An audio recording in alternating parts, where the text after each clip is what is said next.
1, 2, 1, 2.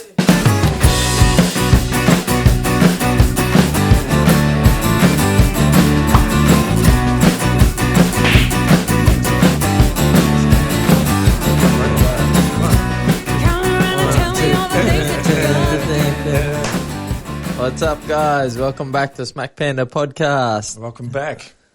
It's been too long. It has. We missed a week. We did. But glad to be back, and we got a good guest with us this week, Matt. Yes, Who's joining us? Mr. Jeffrey David, lawyer extraordinaire. Yeah, true. Long time friend, actually. Yep. And it's going to be a very interesting conversation we're going to have tonight. A lot of history of Wollongong, I think. The legal profession of Wollongong, things that have been happening, and a very widely and wildly travelled man. Jeff, how you going? I'm well, thanks, mate. Yep. How did so? If we're going to have a rundown of how you got here to the Smack Panda Studios tonight, where would we start? Well, apart from the new Audi. Yeah. No. I came the old Audi, but the old one? the old one. Yeah, no. Look, I came here because of the fact that I was a partner of your wife for a number of years in legal practice. But my background is born in Newcastle, almost 70 years ago now. Lived there about 10 years, grew up the north coast, ended up in Byron Bay, of all places. Back before Byron Bay was Byron. Back when I lived there, it was nobody called it Byron. I mean, it was called the Bay. Yeah, but it was probably only about 2,500 people, small town. Just all surfers? A lot of surfers. There was still a butter factory. Is that Byron Bay Butter? Norco. The Norco okay. Butter Factory was at the top of Johnson Street, which is the main street in Byron Bay. It still had the jetty, about a quarter mile long jetty, because they'd had whaling there for a long time. The whaling had closed down. The lighthouse still worked, so at night there would still be the lighthouse going around. You could see it from probably 30 or 40 miles. You grew up in Byron, or this was? No, I lived there from about must have been, went there when I was about 14 or so, and then stayed there. My family stayed there. I went to uni up at Armidale originally. Okay. Is that for the teaching? Did a BA and a Dip Ed, a Bachelor of Arts and a Diploma of Education, which meant that I spent 3 years playing snooker, right? Did you get any good at it? Yeah. No, not very good. But I used to play a lot of bloody snooker. I think that I majored in English and history, and I think in my third year of English, I think I went to 3 lectures all year. So that was. And you passed anyway? But at the end of the time, of course, because back in those days you were what they called, you were bonded to the education department because you had what they called a teacher's college scholarship. You could live on those, but at the end of the time they expected you to teach. Oh, yeah. So there I was. I'd done a BA and a Dip Ed, and I thought, fuck, they're going to... I've got to go and teach. So I ended up down in Sydney, taught for 3 years, and then thought I'll go back, and I did law. Yeah. And then came down here in 79. What brought you to Wollongong? Yeah, why Wollongong? Steel City. I didn't want to stay in Sydney. I'd lived in Sydney about 7 or 8 years by then. Knew I didn't want to work in a big firm. Knew I wanted to do court work. And there was a job advertised. I came down and I joined what was then a 2-man practice. They had just gone into partnership together, one of whom was George Harrison, the former mayor who died just last week. Oh, okay, yeah. Yeah. So... and basically, virtually from the day I joined them, neither of them set foot in a court again. So they just you did it all. Yeah, that was it. And then that firm merged. There were 2 with another practice, became what was ultimately Hanson's, and then people came, and then Hayley came along, and she shook everything up. No. I didn't. She came and was working with me, and then she'd been working there about 3 months, and I said to the other partners, I said, this one's a keeper, we've got to keep her. So she came into partnership, and so... That's how we got here. And that's how that's how I've ended up. And then, of course, I met Matt through her. And we've been to many fine restaurants together. True. And I remember thinking then, for a smart girl, she got fucking shit house. That's what I thought as well. I better jump in there. What's wrong with this girl? I remember thinking, oh, Jesus Christ, I'm really surprised, Hayley. She's fickle. She just goes for looks. No. I realised it couldn't be that. No. So anyway, that's how it was. And then I've practiced essentially in two areas: criminal law and family law, and that's largely all I've done for more than about 40 odd years now. Wow. So do they often cross over? Yes, increasingly of recent years, because domestic violence was something which didn't exist in the law, Yeah. Well, you were allowed to beat your wife, wasn't it? Was that back in the 60s? I don't think the police would give a damn about it, would they? Oh, no, absolutely not. Well, for example, for a long time, it was not possible for you to be charged with or convicted of rape in a marriage. Yeah, that's right. Because you were deemed, Yeah. to have given consent, right? So the idea of, and look, of course it was a blind eye was turned, but then blind eye was turned to a hell of a lot of stuff that we would regard as unacceptable violence. Days, the good old days of the local sergeant took the young bloke around the bloody corner and gave him a bloody kick up the arse or something that was supposed to solve all the problems. You see, and of course nowadays. It ain't going to happen. Well, Not it so may much. still happen. Yeah. There's a lot more cameras around now as well. Absolutely. Interesting enough, I was just talking on over the weekend about a bloke who used to be, I won't name him, but he used to be in charge of security at the Glass House. Oh, yeah. Okay. It's a famous old nightclub in Wollongong for our international listeners. A classic. And of course, you think he didn't know where all the cameras were. Of course. Absolutely, he knew where all the cameras were, But anyway, it happens. So do you think, regarding the domestic violence in society, do you think it's gotten a bit better then? Like there's less of it, or do you think it's about the same? I don't think that.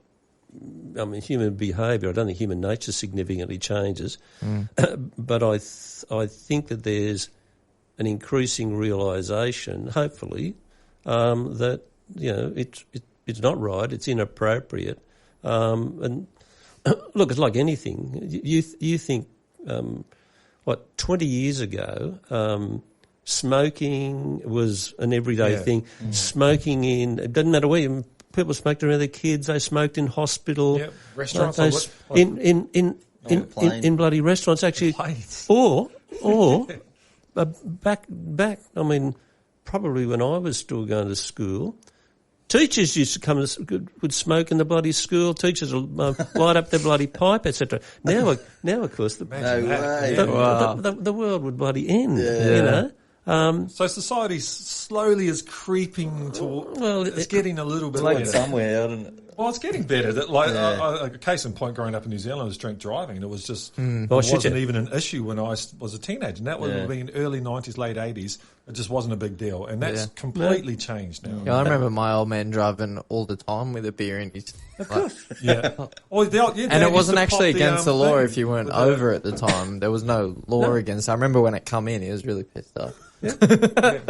Well, and how often have you?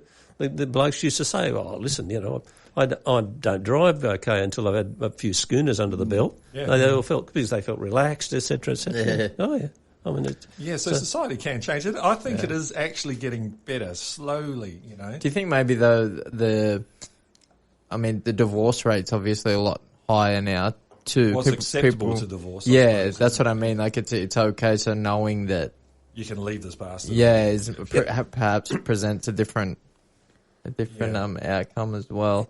Yeah, well, look, statistically, the divorce rate really hasn't changed So your chances of your relationship, long-term relationship, either marriage or a de facto relationship, well, they don't really keep stats on de facto relationships, see. Oh, don't they? Well, marriages they do, because you have to get divorced. Yeah. But in fact, you can separate in a de facto relationship no one and knows. nothing happens. There's no consequences, you see. It's not recorded anywhere. But, it's about probably 3.5 to 4 out of 10. So your chances of a long-term successful relationship aren't shit hot. No, Actually. that don't look too good. And Not in your case. and You suck, Willie. and in fact, funnily enough, the breakdown rate of second relationships is even higher. Like remarrying.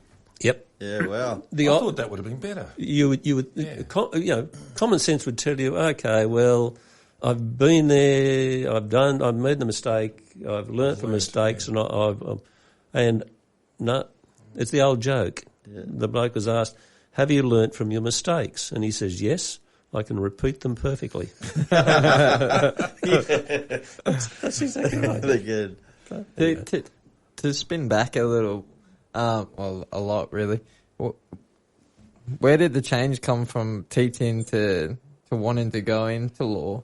Just something you fell into, or Look, I had a fairly good. I had a good result in the HSC, and when I'd been at school, back in the old days, they used to have a thing called vocational guidance.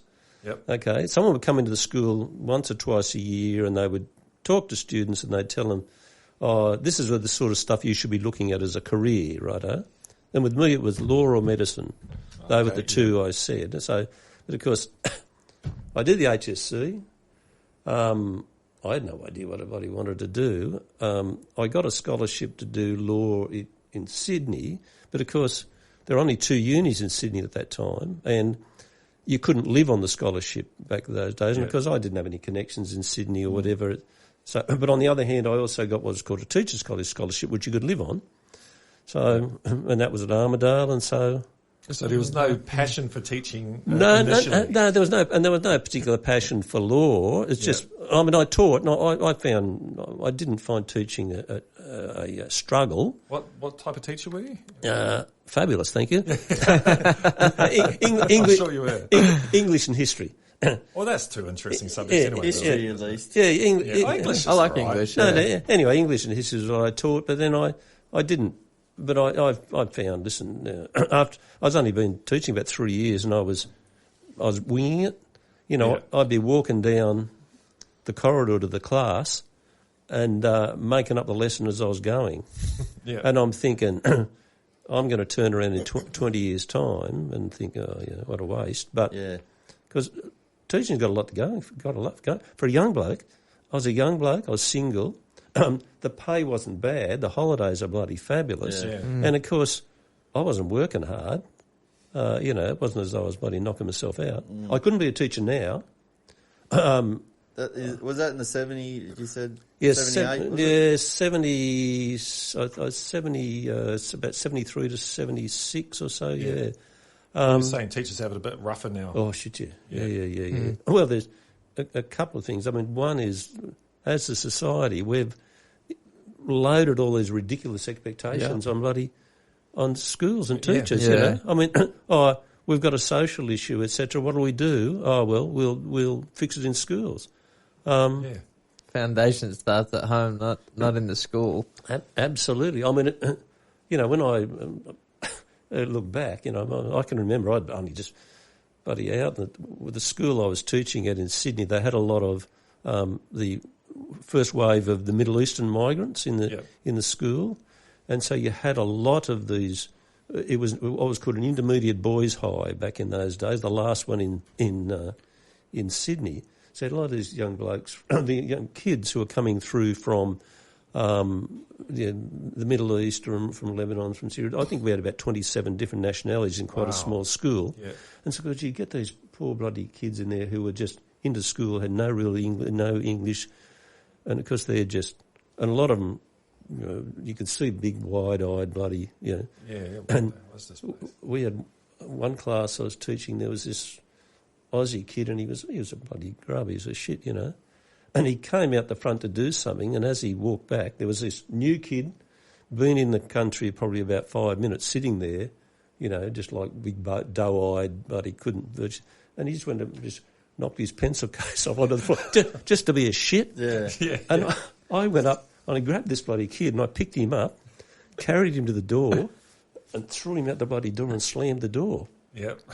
So, of course, when the lesson's over, as I wander out, there's sitting there, this mean little rat face. You know, I can sue you. I'm going to get my dad and get to sue you. And I said, good.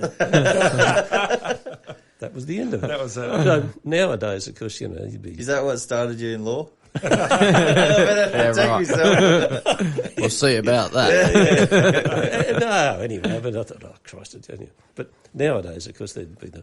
You know, Yeah, I think now, like with our little ones going through, this is my third one going through and the fourth will be coming, there seems less and less space for a teacher to actually teach and evolve, you know, like jazz it and stuff. They have all this curriculum to go through and connect these I's and dot these T's, which in some ways I think it stops the shithouse teacher. Maybe, you know, it means that everyone's got to be of a level, but the really good teacher, I actually had tried to get into teaching for a while. I'm a chef by trade, and I started doing like chefs, not apprenticeship, but there's a little place in Bankstown called the Illawarra, what was a hospitality school, and it was in Bankstown, and I thought I'll go there and I'll teach, you know, like it was like a TAFE.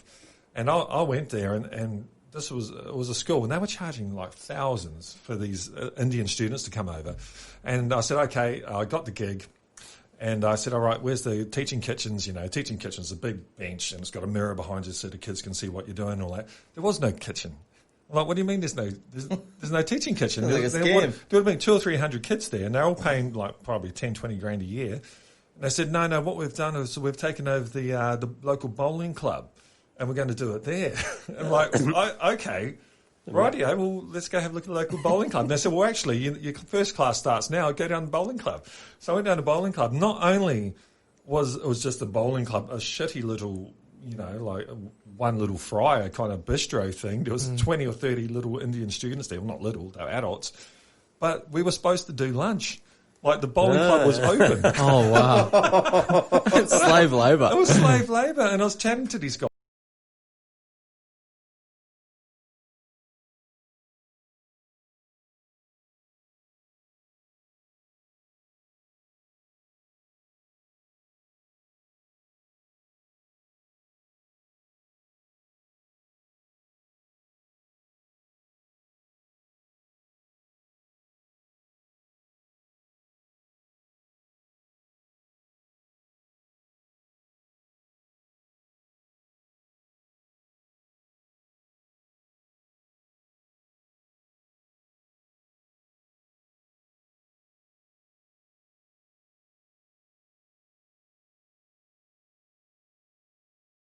teaching is, you know, that I saw a long time ago was that I mean, everybody talks about how important a fabulous teacher is. I mean, you know yourself, if you go back, some teachers have got it and you relate to them. Yeah, we've and spoken about Yeah. that. yeah, that, for sure. it just, and because the system, in order to be promoted in the system, you get promoted out of teaching. That's the stupid thing that's about right, it. you do. The better, the more you go along. So if you get what used to be called your list, righto. So you got a list 1 or a list 2, etc. And ultimately that gave you seniority, and of course you ended up as a deputy and then a headmaster. And of course, if you're the deputy or the headmaster, what do? Office work. You administer the school. You don't teach. So if you wanted to be, if you were a good teacher or a passionate teacher, you could go a certain distance but couldn't stay. If you wanted In to go the further, field, you had to get out Get out of of it, teaching. which is, you know, I was listening to I thought it was always a dumb thing. But yeah, well, the way Finland does it, I think the head of the Gonski in Australia at the moment, the Gonski Institute, is actually used to be the. I think he it was an interview there on the ABC, and he was he's the head of the United Nations Education Department. But he said, and it was interesting, he was chatting away to them. They said, oh, so you've done this and you used to work at Harvard and all that. And he goes, yes, but I wasn't qualified enough to become a primary school teacher in Finland. Like Wow. they wouldn't have him. He wasn't smart enough. So in Finland, you have to be the top of the top to be a teacher. Wow. And also It makes sense, though. Oh, but also in Finland They're also super miserable over there. you went Yeah. didn't you have a Finnish girlfriend for a while? Yeah, a little while. Is that just the weather, or I don't know. I think it's the weather and Not all they're of just them are all- miserable. They just look it. They're beautiful- probably not all. They're a probably beautiful all bubbly on place. the inside. Yeah, it's nice. But their education system is the best in the world, and what they do, they don't teach very much at all. They do like 3 or 4 hours a day. They have breaks in between. The teachers get to have a coffee after. They relax the whole thing, and this whole pressure. They don't do it there, and they try and let the kids enjoy learning. And then it was back in the late noughties or something. There was actually a European test on the best educated kids. And they didn't think they'd come anywhere, and they came top. In fact, Yeah, they're but the best in the world. it makes sense when you enjoy something. You're Yeah, more you excel, passionate yeah. about And all it. You kids get in that enjoy flow, and Yeah. yeah. Have you seen Michael Moore's? Michael Moore, one of his, the show. Yeah. Bowling for Columbine. Yeah. He did one about where he compared the American bloody school system in Finland, for Oh, example, did he? Yeah. and he interviews these bloody kids, and what about homework? Well, we don't have homework. The idea of don't have it, and anyway. But the Finns, arguably one of the reasons the Finns are bloody miserable is historically they've always been stuck between Russia. they were Russia on one side Yeah. and the Swedes and the Norwegians on the other. You see, Yeah. and so like a lot of those small nations, they probably got bloody They Picked got on. caught in the middle a lot. Yeah. wouldn't got they? fucked over. When I regularly. went there, they, like Poland's the classic. I mean, the poor Poles, they've been bloody, Yeah, they do seem miserable. yeah. they've been overrun more times. They got good berries. What about though. the Swiss though? They're surrounded, but Yeah, but they just They sell were out happy. to everyone. They're the bankers. They yeah, want the money for all these wars. They were, they're neutral. well, they were smart enough to do that. But the other thing the Swiss did historically was they had an astoundingly effective bloody military Yeah. force. The Swiss, I mean, it's no surprise that the traditional guards in the Vatican are Swiss guards. Yeah. And mercenaries or something. With they the Swiss. very much so. What are they called? They were called Landswehr or something like that. And they were the heavy duty bloody mercenaries that got hired out to European wars all over the place. And they were the bloody Swiss So it's bastards. not worth. It's only mountains. Not worth invading, really, is it? That's exactly right. Too much hassle. Yeah. Just mountains. France has got champagne at least. You want Yeah. It's all flat. that. Flat and frog legs. So, what are some of the issues in our legal profession or in our justice system, as it's supposed to be called? Well, probably the hot thing at the moment that people are talking about is that just today, then that trial in Sydney, there's the hung jury again. And that's okay. Okay, yeah. This is the young swimming coach who's, the jury came out and acquitted him of 5 counts, but then they couldn't make any decision about there was another 26 or something like that, and they couldn't. Yeah. Now that's 3 because we had the one in the Debunks trial. That was the hung jury. Oh, it was too. Yeah. And then we've had the bloody the Parramatta bloody Haynes, the trial in yeah. Newcastle. Yep. Wow. That was a hung jury, and hung juries are unusual. So it's like the American system where it has to be unanimous, or can it be just No. one vote over? Yeah, it used to have to be unanimous, Yeah. and then they brought in what was called majority verdict. Okay. But that really means it can be 11-1, and it was designed to try to stop just the one person who was just going to be difficult. They're just going to be refusing to bloody come to a viewing. Everybody else was all one way.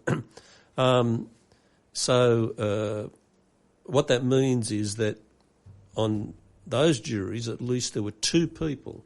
There had to be 2 out of the 12 Yeah. who were going to say no, whether it's for or again, whatever it was, for conviction or for acquittal, we don't know. Yep.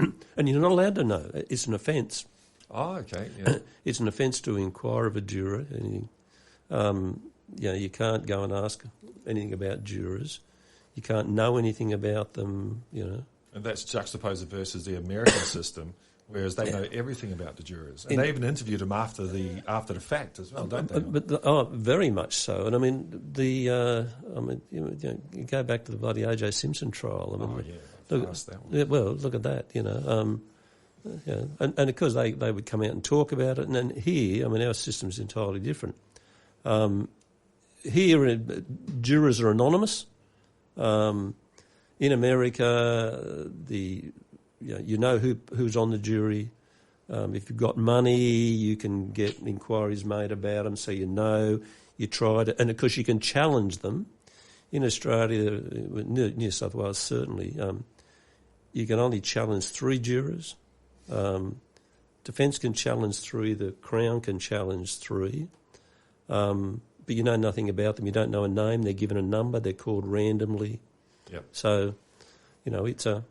There'd be an element of safety for obviously here, but imagine being in the States and everyone just knows who you are. You're getting threatened that's and right. bloody paid off. Well, you could imagine being in a bloody jury in a high-profile case in America now. For example, anything that had any political overtones. Oh, for sure. When you look at how Trump has generated this tribalism, and he's thrived on creating divisions in society, so that could you imagine being a juror on a case like that where you think, what is it, 350 million Americans and 400 million guns? Was that right? More, that'd be the most in the world. Because you need that many. You need that many guns. Just in case the government fucks you. Absolutely. Everybody knows the government's your enemy. And big businesses. Yes, that's exactly right. And what is it? What did they say?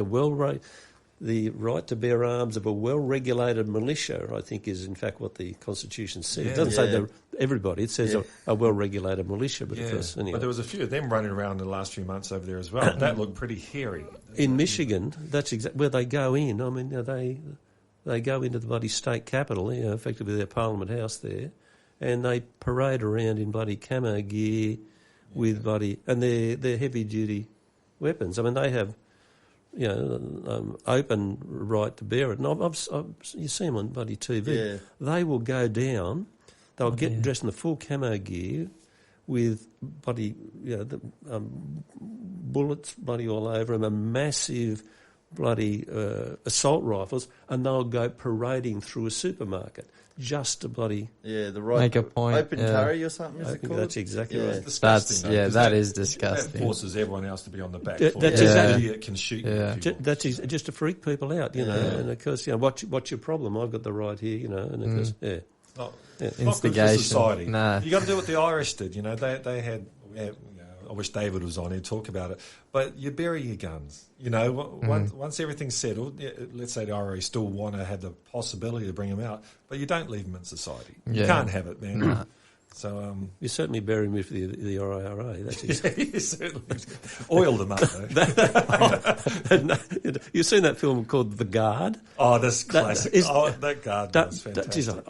I love that bloody film. I haven't seen it now. He's a great cop. If you ever get a chance to see it, film called The Guard, and there's one bit there where he this local kid bloody digs up. He's found the bloody IRA case, you see. So of course he's got to give it. The cop's got to hand it over to the IRA, but he keeps a little derringer, which becomes a crucial part of the plot later on. Yeah, if you get a chance to see it, it's a great film. The first act of the movie, I think, there's a car crash and he pulls over and he's kind of a big fellow and there's no one else around. He goes through, someone's died, obviously, he goes through the wallet and they've got a tab of acid and all these drugs, and he chucks all the cocaine and shit away and just takes the acid. So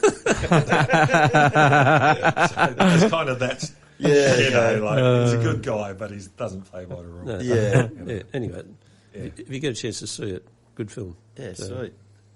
So with the hung juries, what would be the answer then? Get rid of juries, or increasingly there's been pressure to probably do away with juries. And there's an argument, of course, that in highly technical cases, particularly complicated fraud matters, etc., that juries aren't going to be up to speed. aren't appropriate. But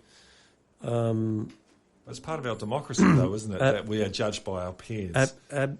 Absolutely. I mean, it's. I think it's one of the cornerstones of. Is it true? I think in the States that a jury in the States, they can decide that the law's immoral, and they can choose to acquit someone even though they broke that law. Is that the case? I don't know. I mean, I don't know because when you're talking about America, you really can't talk about America in the sense that no more than you can talk about the law in Australia because the various states, our criminal system, other than for Commonwealth offences, they are all state-based offences, you see, so that the law in New South Wales in terms of some criminal matter may not be the same as the law in Victoria or Queensland. There often there's a lot of commonality. Yeah. And in America, because you've got so many more states. So many more. Yeah. But there's no doubt that you can... I think the O.J. Simpson trial is a bloody classic example. I mean, their past was guilty of sin, you know. Yeah. There's no doubt about it. Everybody knew it. But you had a jury who decided that they were going to use that as a vehicle to voice protest about the fact, as they saw it, that the Los Angeles police force had been out of control. Was that just after Rodney King? Was it around the same time, wasn't it? Yeah, so LA was about to blow up anyway. Yeah. And there've been there've been riots in the cities over there, you know, and it's a problem. I mean, didn't he write a book? If I Did It. He did. Is that true? If I did it, this is how I would have done it. That's what he did. That's the mother of his kids, for Christ's sake. Is he going to have any relationship with him? And of course, the family, the family of the ones who were killed, particularly her boyfriend at the time, they took him on civilly, and because they got up to date. Oh shit! Yeah, they got huge damages against him, including because any royalties that he earned from that book, they got. Mm. But of course, you know, he ended up getting his bloody comeuppance, of course, because he kidnapping. Wasn't it? No, what he did was he and some other guys came in and sort of beat up some blokes in Las Vegas because they were knocking off his memorabilia. That's right. Yeah. Because he said that's mine, sort of stuff. You've got no right to be doing this. They got in, and of course they got him and they slammed him for that. He got 10 years. I mean, oh, did he? I didn't realise he got that one. Oh no, he got. But you get huge time in America for nothing. America's a classic case of the believing that punishment is the answer. Yeah. How do they determine like sentencing for crime and like what level of sentencing for what level of crime? And because you see some things and they seem a little out of whack. Like I read something about a murder and like I saw the guy got 16 years and I thought like when I watched the clip of the clip of what happened, supposedly it didn't seem like like it was long enough.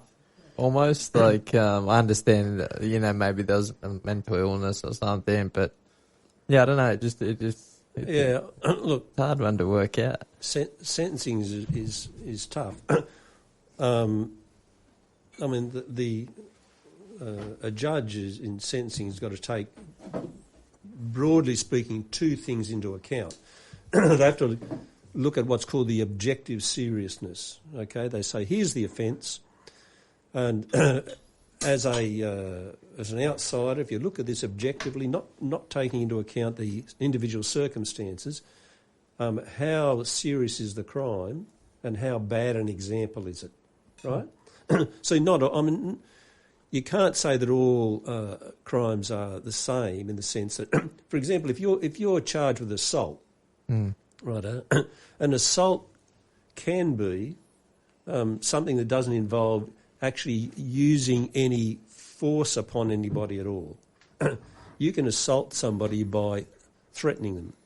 For example, if I pulled out a gun and pointed a gun at you, and the consequences of that was that you were put in fear of your safety, as you would be if I pointed a gun at you, that's an assault. I haven't touched you. Yeah. Okay.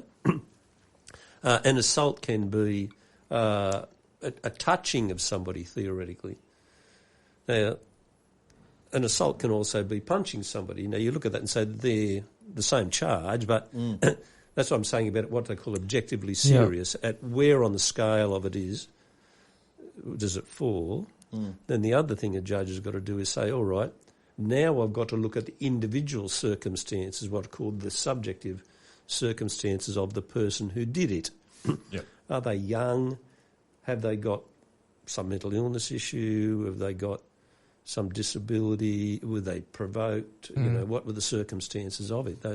Anyway, and so that's why you can look at it and say, well, why are these two charges? Why have you got one for one and a different one? And also apparently such such a wide range of outcomes. And that's why you never the reports you get, missing a lot of. Of course they are. I mean, I've been in bloody trials in the district court and read the account of them in the bloody paper, and I thought, fuck, I don't recognise any of that, you know. Or because they'll pick up on one line, maybe one line of evidence which might have some slightly sensational quality about it, but it's got no significance in the trial. You see, so you've always got to be careful. Do you think politics gets involved in Australia so much? I was thinking specifically.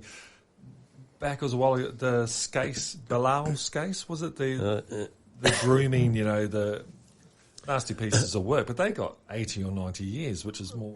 Yeah, they got. I think it was Judge Price gave them 55 years each, and they were. Some of them were only still in their teens at that stage. That seemed. It seemed maybe excessive. I don't know. Well, I mean, they got that reduced on appeal, but the sentences were still about 36 years or something. They were big, heavy laggings they got because it was bad stuff. Yeah, it was definitely. I'm not saying it wasn't bad. No, I'm just thinking maybe murder. There's been violent murders that have gotten a lot less time than that. Yes, so, true. I mean, but a hell of a lot of murders are an assault gone wrong. Or possibly or an assault gone right, But a little too right. Very, very few. We don't have a concept of what's called premeditation, premeditated murder. In America, you hear about it in America, they'll murder one or murder two or whatever. Sure. Whether you planned or... Exactly. Okay. Yeah, I mean, no, murder here is is just one definition of murder. So you can have a whole lot of different, That's interesting. I mean, what do you think about that, though? Like, if I sit down and I plan this thing for weeks and I execute it and it pulls off but I get caught, that's the same as someone just getting in a pub fight? That come down to... No. In those circumstances, the likelihood is that the sentence you got would be significantly greater. Okay. To reflect that fact. That's where It goes back to that scaling type thing. Yeah. This idea of how objectively serious is it? I mean, is this a matter where... it got involved in a fight and took it too far and really should have stopped or whatever. That or is it somebody who's gone out as a professional bloody, an assassination? Yeah. So, you can never make a decision about from an outsider's point of view. You can't look at it and say, oh well, how come this person should have got that? Well, who knows? You just don't know the individual. You don't have all the facts and circumstance behind it, I think we've got to take a toilet break, so we will be back in about 5 minutes, guys. All right. Catch up with it. That's right. What I'll do, I'll just... Okay. Dick.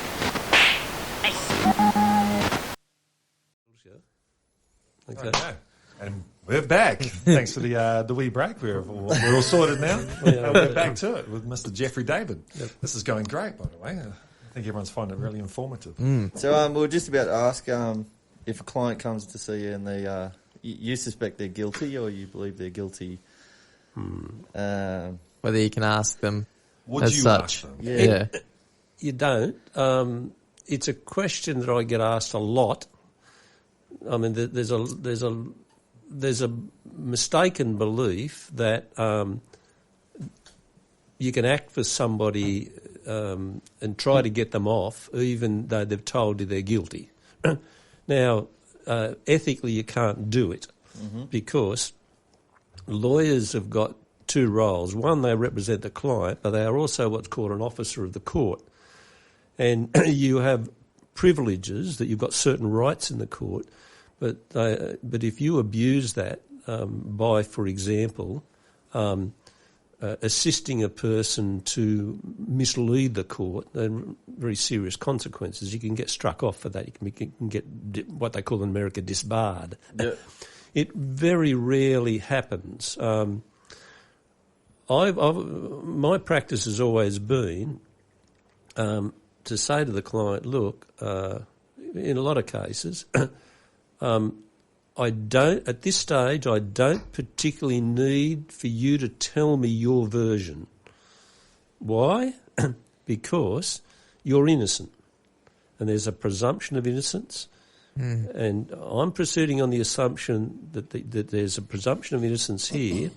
And unless and until I've seen the prosecution case, and that case, if it's accepted, establishes an offence is committed, I don't need to get your version. Now, that's not always the case. Fair enough, yeah. It's not always the case. Is that how most people look at it, or is that the way you've figured out how you want to do it? That's the way I've tended to do it, okay? Because what you've got to remember is if a client tells you something, they can't untell you, right? Yep. And I've been doing it a long time, and I've only ever had one specific occasion when a client told me that they were guilty, but they were wanting to defend it. Now, and in that particular case, it involved not a particularly serious, a driving matter, a traffic matter. And this bloke was giving me this account of that, and I was sort of testing him, about that. And of course, as I asked him a few questions along the way about that, let it out, do you? No, his version was unravelling because I was asking him a few pertinent questions, and he said, "Oh yeah, listen, that's not a try. I really did it, but I'm going to say you didn't." And I said, "Well, fine, but I can't really act for you meaningfully because I could not then call him to give evidence or ask a question which suggested that he was not guilty because I'd be misleading the court." Yeah, so you've got to play right around the edge. And so what I said to him was, I can still appear for you, but I can't do it meaningfully for you because I can't ask any questions which suggest that the account that's been given is not an accurate account. Yeah. Oh, okay, he says, and so he went elsewhere. And no doubt, when he's got his next lawyer acting for him, Didn't say so much. He didn't make the mistake of saying, "Oh, by the way, I did it." But the idea that you go in and tell your lawyer, "Yeah, listen, I did it, but we're going to cook up help me cook up a defence." Yeah. I only ever had that happen to me once, and it was through ignorance. Many years ago, I had a matter, and I was acting for a local family who were had they were fishermen, righto. Yeah. And they had some cousins who were from overseas who'd come into the country fairly recently, who were working for them, and they'd gone and they had a neighbour that they bloody had a blue with. The neighbour was a bit of a prick, and they got in a bloody blue. And these boys went in and gave them a flogging. You see, so they were charged. I'm acting for them, and I'm trying to talk about what's going on. I had to do it through an interpreter. Okay. Yeah, okay. And I won't tell you the language because that might identify who the family are if I start talking about a fishing family of a certain certain ethnicity. Half the people will look on and say, "Oh, I know who they are." And so I'm asking him through this interpreter, ask them what about this and what about that. And there was clearly a level of confusion, And in the end, I said to the interpreter, "Where's the confusion?" And she said to me, "Look, they don't understand why you're asking them about these things. I said, why? And they said, well, because where they come from, their expectation is that they go to their lawyer and their lawyer will say, this is the case against you now, this is what you need to say. Okay? They were expecting me to word them up about what their evidence was going to be. And the fact that I was asking them what it was going was a source of considerable confusion. Yeah, they wanted you to tell them. That's why they were paying you. And that was a cultural thing, you see. You came from, and I had to say, well, no, you need to explain to them, no. It doesn't go that way. It doesn't work that way. So, but it really just doesn't happen. People don't go in and say, oh, well, I'm guilty. Oh, I know you're guilty, but we're going to cook up a... Yeah.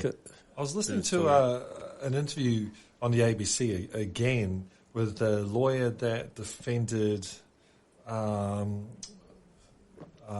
his name, the serial killer down at... Ivan Milat. Oh, yeah. And he was discussing quite proudly about the defence they put up for Milat, and it was good. It was good for justice, which it probably was. That was Andrew Bowe. Was it? Yeah, Andrew Bowe. Now, he must have been pretty surely that Milat was guilty. There was some pretty big evidence against him. Look, a lot of the times, you have in your own mind a belief about the guilt or innocence of your client. Okay, yeah. But your client is entitled to a presumption of innocence. Yeah. And they're entitled to require the state to prove the case. If you think about it, it's an astoundingly unequal battle. You've got all of the power and forces of the state, okay? Yeah. And if a person can't take the advantage of a presumption of innocence, then what do they have? Yeah, that's right. But I think what's happened increasingly in our society is there's a presumption that if you're charged, you're guilty. Yeah, absolutely. And very, very, you have a look at the number of times that a report of somebody who might be acquitted, right? And the tone of the report is they got away with it. Yeah. Not that they were innocent, but they got away with it. Okay. Interestingly, in Scotland, they have a thing called not proven, or as they pronounce it, not proven. Yep. In other words, the jury can say, we have a strong suspicion that the person's guilty, but it's not been proven, and they can return a verdict. It's not an acquittal. It's just not. And would that give them the state recourse to have another go? Or? No. It still means it's no different to and the outcome's no different to an acquittal in that sense. The result's the same. The person is released, but it's not a straight acquittal. Yeah, fair enough. I see. I'll joke over there about the bloke in Scotland on trial for stealing his neighbour's sheep. And so when the jury came in, they said, well, he's not guilty, but only on the basis that he gives the sheep back. That's great. And what about, our system is an English base, isn't it? So we have two opposing forces, those are trying to prove the guilt and those trying to prove the innocence, and they have a go, and then there's a mediator in the middle who makes a decision based on whether it's a jury or a judge. What about the French system? Yeah. Do you think that might work a bit better? The French have what's called the continental system, okay, and essentially a lot of European countries have it where the magistrates over there, they call them magistrates, have an inquisitorial role. Here, you have got two sides. That is, you've got the prosecution, and that's a state instrumentality, the DPP, the Crown, that's called, the police. They gather the evidence, they bring it, and they have the burden of proving it. And then the defence, and then you have an independent judge in the middle, if it's a judge alone or a magistrate alone trial, or a judge and jury. They're the judges of the fact and the law. In the continental system, in fact, the magistrate has an inquisitorial role. They can ask questions, okay? So it's entirely different. I think that might be a bit fairer, though, where they're actually trying to get to the truth of what actually happened at this event.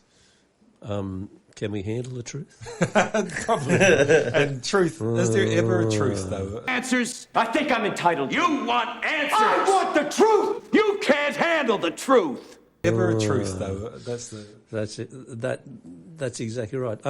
Just thought of Jack Nicholson then. The truth, you can handle Yeah, it. that's it. It'll be going in the clip. But that's the idea. Listen, by all means, that film comes on, and of course, I've just got to wait for that scene. You know, I don't know how many times I've seen it over the years. My bloody wife gets the shits with me.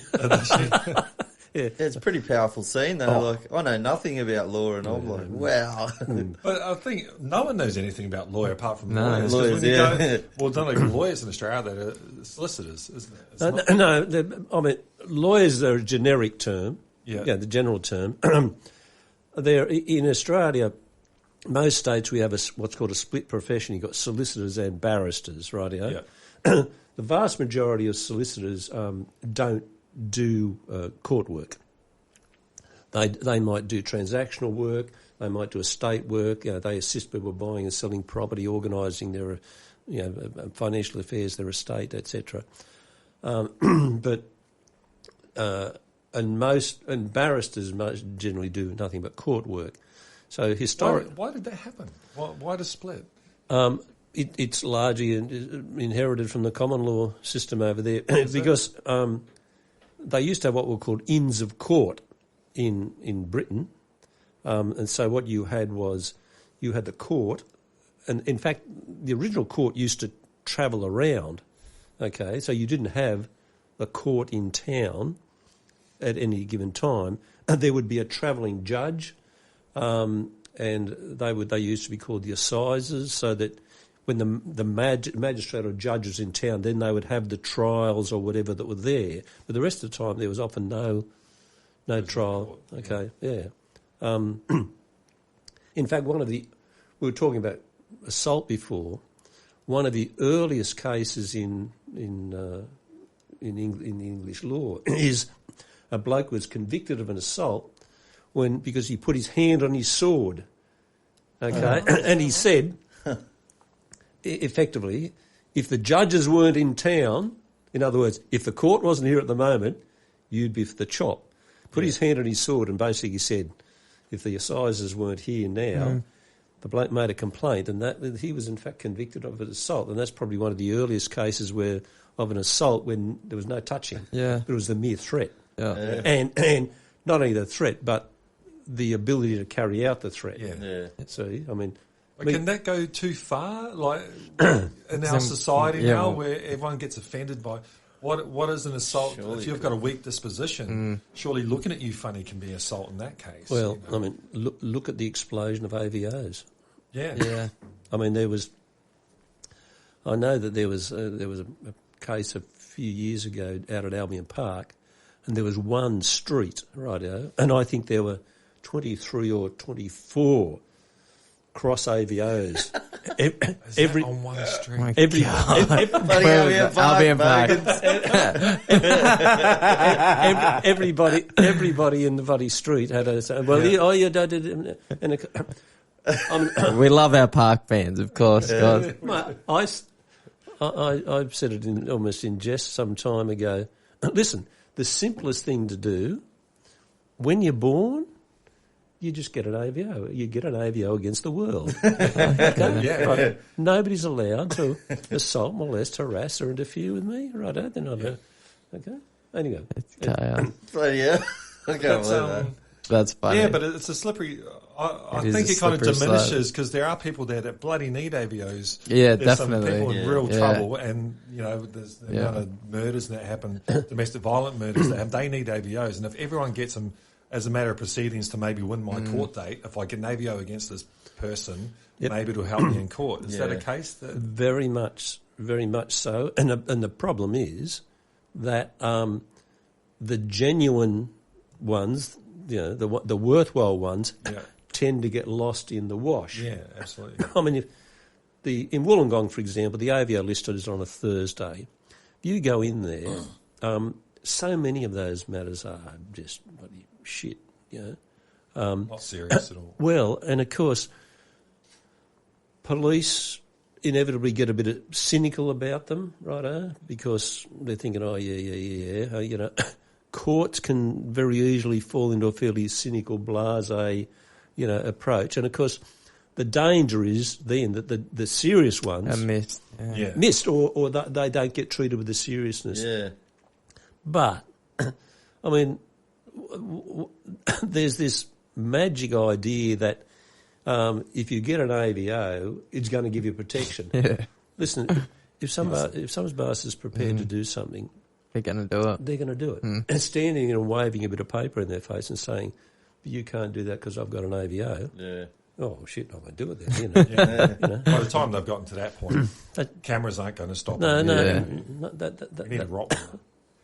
that's right. I mean, or if you're in America, Then the assault rifle. Just hoping kids don't Or get some it bear first. arms. But unfortunately over there, the assaulter can actually get a bigger gun anyway. So. Yeah. but they believe in the myth that, the only way to deal with a bad man with a gun is to be a good man with a gun. Yeah.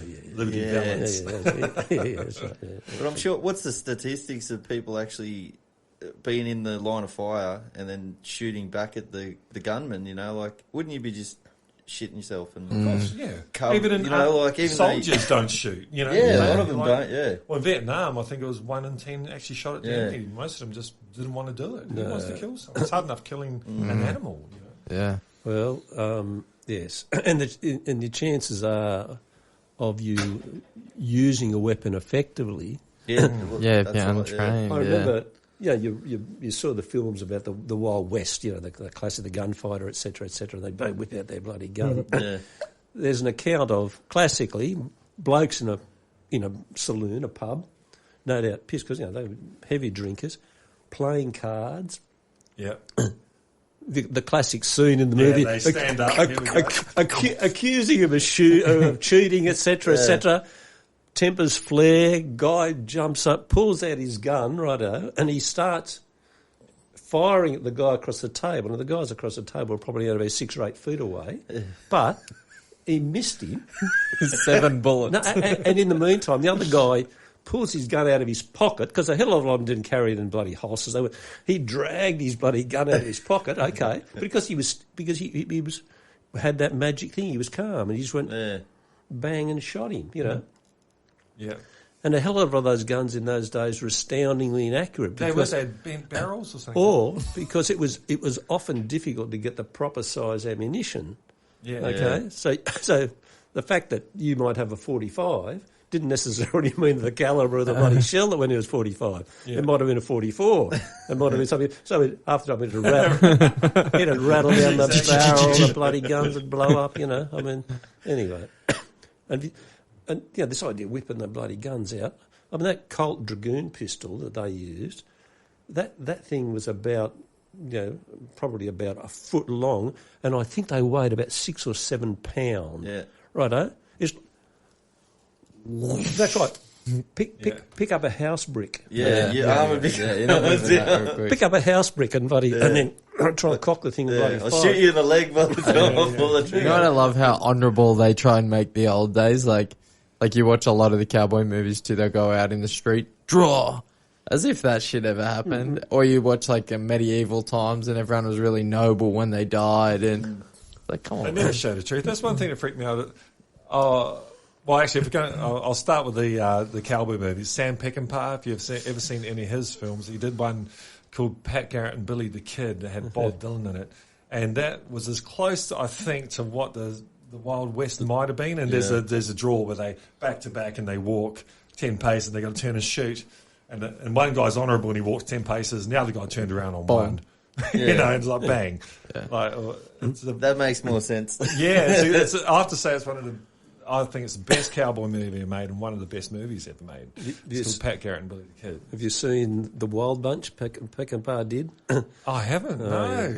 See, that caused a huge amount of bloody controversy. He was a wild alcoholic guy, wasn't he? because of the level of violence towards the end of it. It's a good film. Yeah. Yeah. But Was that the one done after the Seven Samurai? Like, was a take on that? no, that's the Magnificent Seven. Oh, okay, yeah. That's based on Kurosawa's buddy, the Seven Samurai. Yeah. But, So it was The Wild Bunch. I haven't seen it. The Wild Bunch, or he did another one called "Bring Me the Head of Someone Garcia." Anyway, Yeah. Anyway, He was That's a pretty cool name for him. He did this one called The Iron Cross, a World War II movie, and oh Yeah. my God, it was brutal. Nazi. And one scene is, just the tank battles. He actually got real tanks and did like I like movies with long shots. You know, I think they're really cleverly done. Long And this, takes. Long take. This tank battle probably goes for 15. You seen 1917 yet? No, I haven't seen 1917. Have you seen 1917? no. It looks like it's one shot. Yeah, they say that. Yeah. Yeah, but they broke it up into like maybe 10 different shots. Hid the cuts in doorways and stuff, but There's it's got an edge to it. There's a film, Stanley Kubrick's film, black and white film called Paths of Glory, based on the First World War, where the French division failed to take the objective that they were directed to take. And as often was the day, but even back in then, back in 1915 or 16 or so, they said that the whole lot of them had done it because they were cowards, and so they chose lots. And what they did was they had, and they were going to be made examples of, and because they just picked these random guys out and to execute them. Jeez. And Kurt Bogart was Kurt Douglas was the. Yeah. He was appointed to defend them. Was his Colonel Dax? His name was. But there's a shot in that, and it's this long single shot. Yeah. That it was shot in. There's something about it It's so that effective, makes isn't it? it makes you feel uneasy Yep. when it's just the same take for. Yeah. I can't help good but start thinking cinematography. of how good the cinematography Yeah. is when they do that. How I are know. they pulling this off? You watch that 1917, you'll be blown away. Yeah. Because it make you feel like you're watching it like Like real through time. your eyes Yeah. in real time. Yeah, But there's Yeah, one when they're like cut, you know, cut. like yeah, it takes the that camera's going reality everywhere. away. Well, that's a classic with the kung fu movies when especially Hollywood tries to do kung fu, Yeah. and it's like a million shots in one. So you can't see anything. There's no Yeah. skill going on. It's Yeah. all fake. My favourite long shot was there's an Orson Welles movie called A Touch of Evil, and in the first shot is about 15 minutes, and it's following this huge Cadillac through this Mexican town, and it's a classic shot. But I was watching an interview of Orson Welles, and they had to shoot this bloody shot 3 times, and he is out of film because at the end of this long shot, they go to this boom gate to get into the States. And there's a cop there, and he's supposed to ask for their passports or something. And it kept on fucking up. Oh, he only had man. 2 words to say, and he'd always go out of time and put his hands up. Oh, sorry, rather than just play along. And it got to the end of the night, and the night was almost dawn. And they're like, the last take, man, just shut up. just keep in character at least. Yeah, you know? yeah. But it's a beautiful scene. Yeah. That Orson Welles. Have you seen Citizen Kane? Oh, the opening shot in Citizen Kane. Yeah, but also the shot where it's a rainy night and the camera's up there and it's apparently looking down the rain falling on this glass ceiling, and the camera comes down and without a word of a lie it goes through that glass inside, you know. Yeah, and it was incredible. Wasn't it? that was done in 1939. Yep. 1939. He actually was a genius. Like I was thinking of my favourite people of the 20th century, and he's got to be in the top 5. Orson Welles. He was. You've got to check him out. He was an amazing man. You know? But he, anyway, he It was all done with hydraulics and stuff, wasn't it? So the glass would open up as the camera's in the right spot, so you couldn't tell. Yeah, it looked as though the camera went through that. But he made that film, wrote and directed and starred in it when he was about 24. Wow. Oh yeah. He landed in Ireland when he was like 18 or something, and walked to the Royal Irish Shakespeare Theatre Company, and because there was no internet, obviously, and bugger all telephone lines back then, he just said he was some famous American actor and bullshitted his way into the lead role. You know? Like Oscar Wilde. Yeah. The story is that Oscar Wilde who, you think, Oscar Wilde was famously prosecuted for being gay, okay, because, and he was jailed for it. What I didn't realise until I was reading just the other day, Oscar Wilde was a huge man physically. He was a big, powerful man. Yeah, he wasn't this fat little gay. Flamboyant. That's exactly right at all. And he went to Oxford. I think it was Oxford or Cambridge. Okay, and of course back in those days, he studied. He did Greek. Yeah. Right, and of course, what they used to have to do is for their end of year examination, they had a thing called a viva voce, which was they had to read a passage out loud in whatever language they were studying. And of course, they were given set texts, rightio. So you might have whatever, it didn't matter, it might have been the Odyssey or the Iliad or something in Greek, and and they would say, okay, you had to read this passage, so you had to be sufficiently familiar in the language, sufficiently familiar with the passage. And of course, he's given this bit to read, and he starts reading it, and of course he's doing it in perfect fluent Greek. And they say, it's clear that he's going to brain it. And they say, no, stop. You can say, it's okay, stop. No, he says, let me go. I want to see how it ends. He hadn't read it at all, but he was sitting there. He famously said when he went to New York, and he was a celebrity back in those days, and he arrived in New York, and he went through immigrations, through customs, and of course they said, do you have anything to declare? And he said, I have nothing to declare but my genius. Good on him. It was very quick. Irish wit, though, eh? Like a turn of phrase. He was probably... He was famous for his witty sayings. Yeah. And he delivered one at a party somewhere, and someone said, oh, Oscar, I wish I'd said that. And he said, you will. You'll adopt it. Steal it. You'll steal it. That's exactly right. Yeah. So, like, when you've represented a few criminal types, do you believe... You mean alleged criminals? Alleged, of course. Yeah. I've always said I've been astoundingly fortunate. All these many years, I've virtually never acted for anyone who was guilty. That's fantastic. Got the luck of the Irish there. But did you ever believe that any of them were evil, or like born evil, or became? One only. I've acted for some people have been charged with some fairly bad things. Some bloody horrible bloody things. Some young blokes who stomped a bloke to death up on the bloody bike track many years ago. Bloody, his head was flattened out on the bloody bike track. But there was one female. Can't talk about the case because as soon as you start to talk about it, people are likely to know who it is. Okay, and in my view, she was evil. Yeah, she was. As I say, I think that she was. If I had to say, someone's evil, and I can remember years after I acted for her in a matter. She came back to see me about something else, and as a result of that, there was the prosecution have got to give you their brief of evidence. She said what's called the brief of evidence, their statements, etc. And the police had carried out all these interviews with all of these blokes that knew her, and these guys were bad dudes themselves. I mean, they all had bloody long records. They were in and out of bloody jail. They were not bloody choir boys. Yep. And there were about 3 or 4 of them.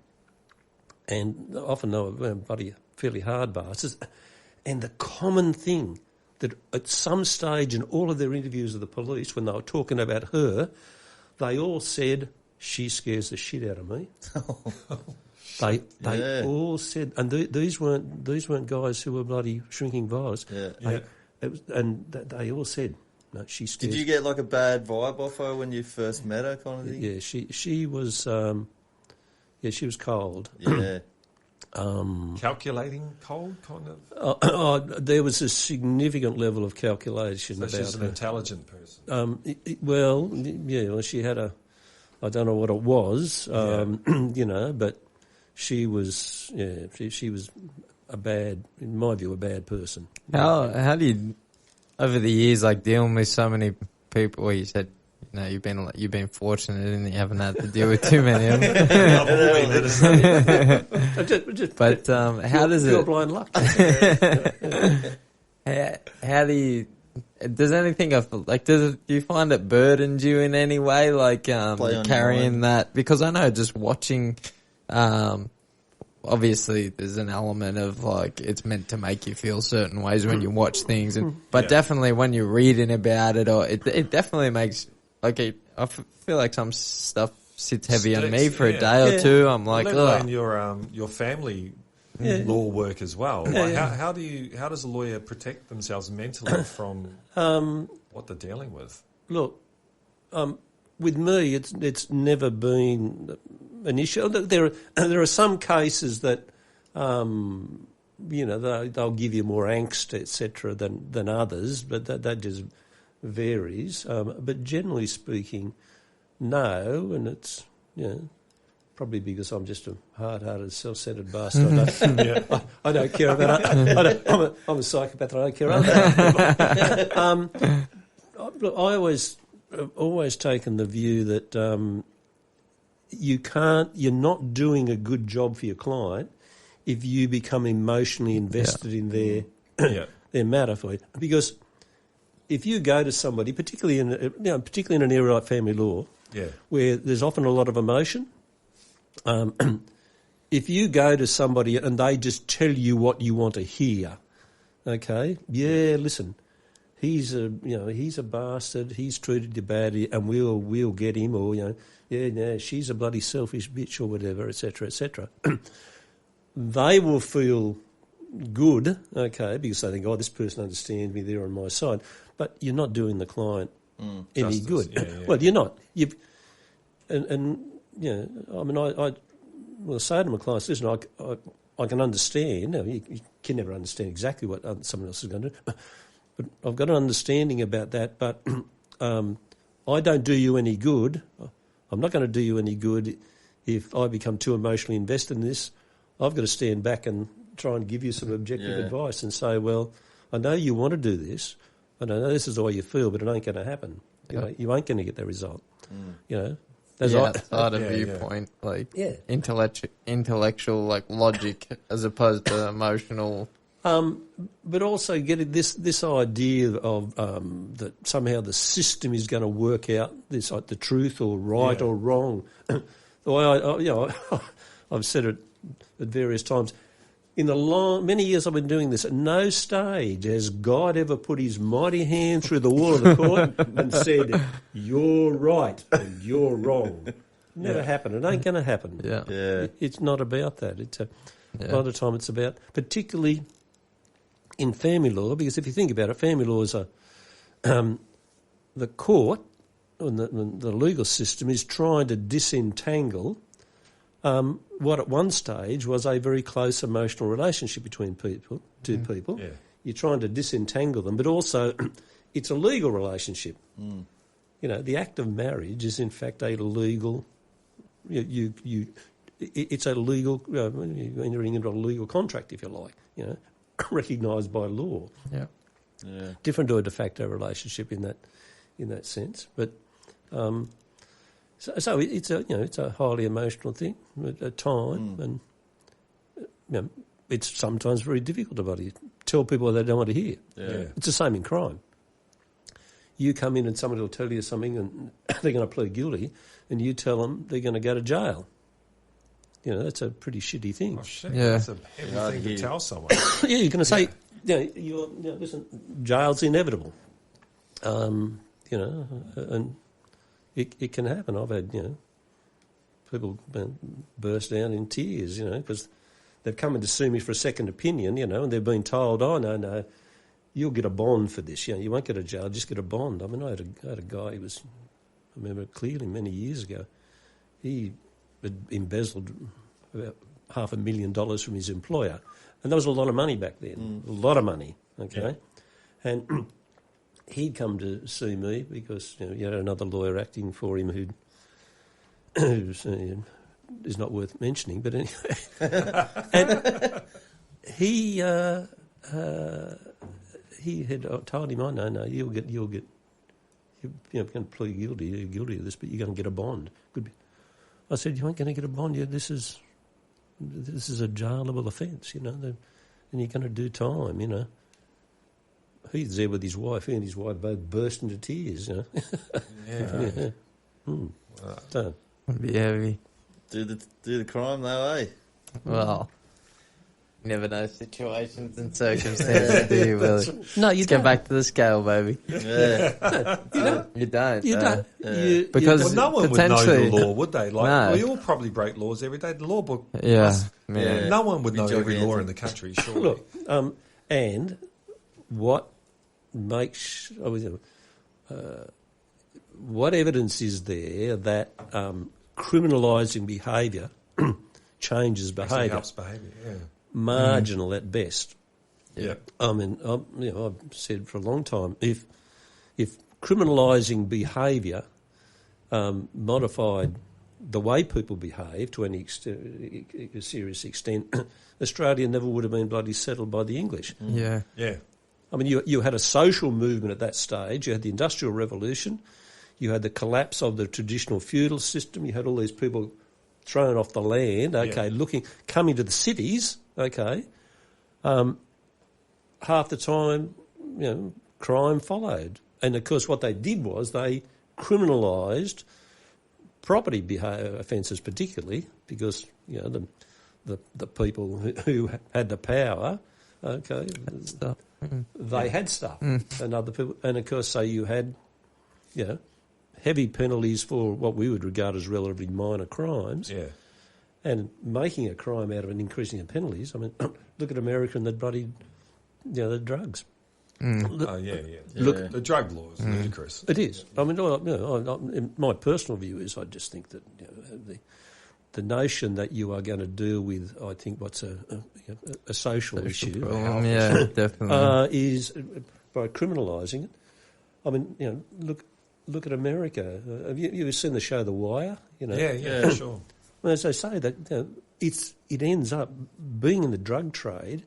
If you're black and urban black and born in certain places in America, what's the only game in town? What's the only viable business in town? It's dealing drugs. But do you think that might actually be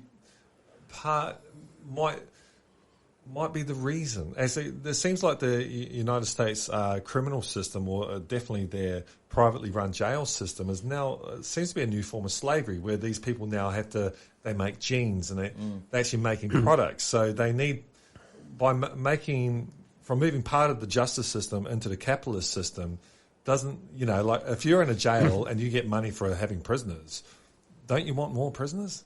Aren't you going to try and advocate to have more people put in jail for misdemeanors? Look, I suppose if you are going to make a profit, if you're going to, I mean, I think you've got it happening in America at the moment in their health system, where they're not coping with with the COVID pandemic as much as anything, because they've got a private hospital system. It's a profit based system, so they're simply not geared up. I mean, like Trump. I mean, Trump did away with a lot of these.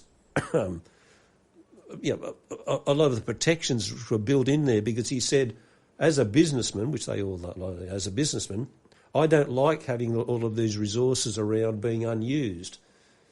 Okay, so we'll do away with them, but you have them there. You have that capacity for when the shit hits the fan, when the pandemic arises.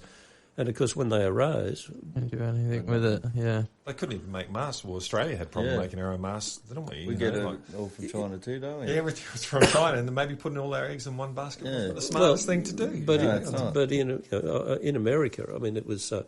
I was reading the other day that Fauci, he was forced, because he realised what was happening with the shortage of masks, and they didn't have the PPE, the equipment, the personal protection equipment for the people in the hospitals who needed it.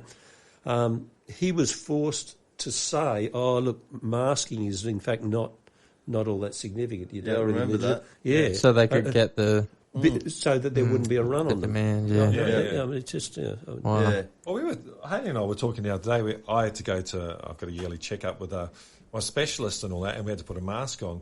Well, we're just thinking, shouldn't you always, when you think about it, if you go to see a GP, generally you're sick. Yeah. Shouldn't everyone in that bloody office have a mask on? It wouldn't be a bad thing. They're all sick anyway. Well, Asians do that, don't Yeah, they? like If they're this sick, kind of, they wear a mask. It's a courtesy thing. it makes sense though, doesn't it? Yeah, but I think if we're not sick, we should.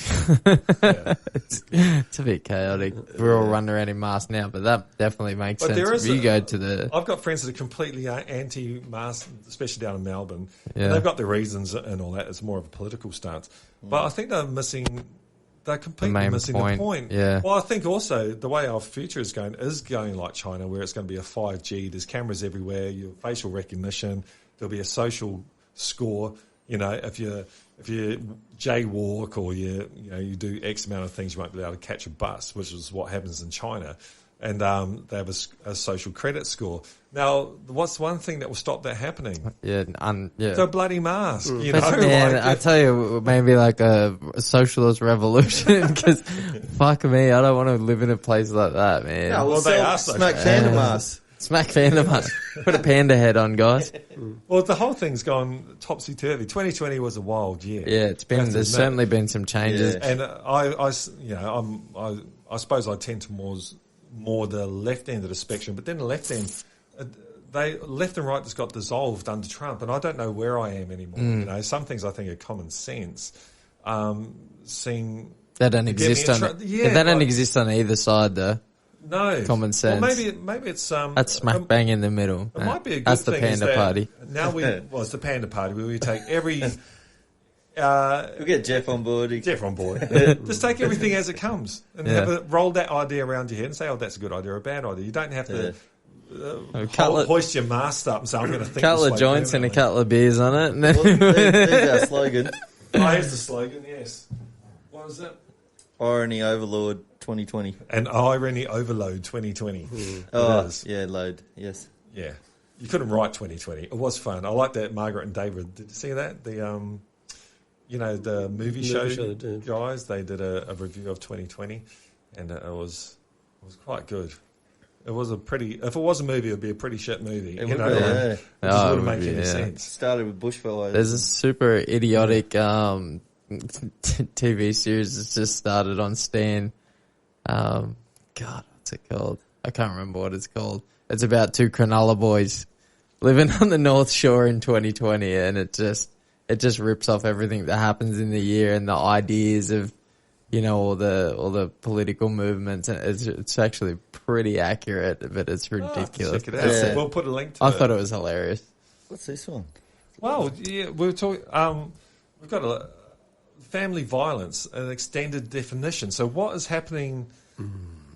This sounds a bit dangerous, though, doesn't it? Because there's a lot of family violence going on, and there always has been. So, is there a problem? How has it been extended? The definition of this? Well, I mean, there's a lot of debate at the moment about criminalising what's called coercive and controlling behaviour. I heard that on ABC again. Yeah. They've just it's on the news, I think, tonight that in Britain they criminalise what they call controlling and coercive behaviour, and they said, okay, between the last year and the year before, statistically twice the number of convictions for it. Okay. Okay. Wow. You've got to be careful with anything like that. I can create a statistical crime wave anywhere in Australia, and all I have to do is I'll open a police station where a police station was not before. Statistically, what will happen will be an area where crimes were not being detected. Okay, they must have still been committed presumably, but they weren't being detected. Will now be detected.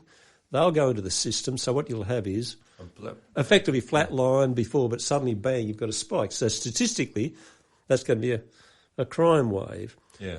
Now,